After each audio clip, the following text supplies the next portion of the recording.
কোথাও পানীয় জল মিলছেই না, আবার কোথাও পাইপ ফেটে পানীয় জলের রাস্তা জলে জলাকার। জল পেরিয়ে পার হতে হচ্ছে দিনের পর দিন। এই এক সমস্যা মহেশতলায়। আমার সঙ্গে সমীর রয়েছে প্রতিনিধি, সরাসরি কথা বলবো। সমীর, পাইপ সারানো যাচ্ছে না, এতদিন তো হয়ে গেল, এলাকার মানুষ থাকবেন কি করে?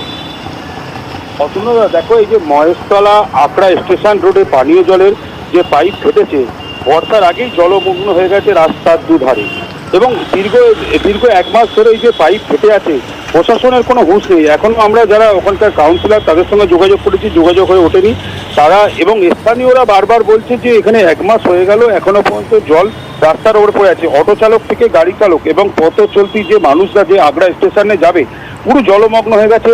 একদম সকালবেলায় এবং বিকেলবেলায় যখন এই জল পানীয় জল ছাড়া হয়, সেই জলেরই যখন পাইপের স্পিডে যখন জল আসে, সেই সময় জলটা পাইপ ফেটে জলটা ওখানে লিকেজ হয়ে আছে, সেইখান থেকে জলটা বেরোতে থাকে।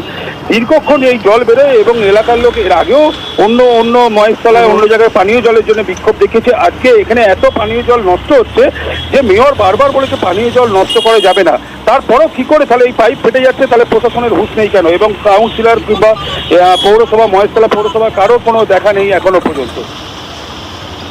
ধন্যবাদ।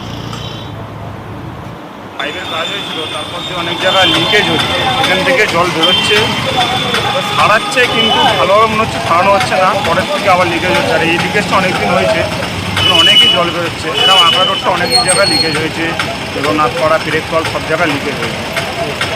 এখনো তো জলমগ্ন হয়ে রয়েছে।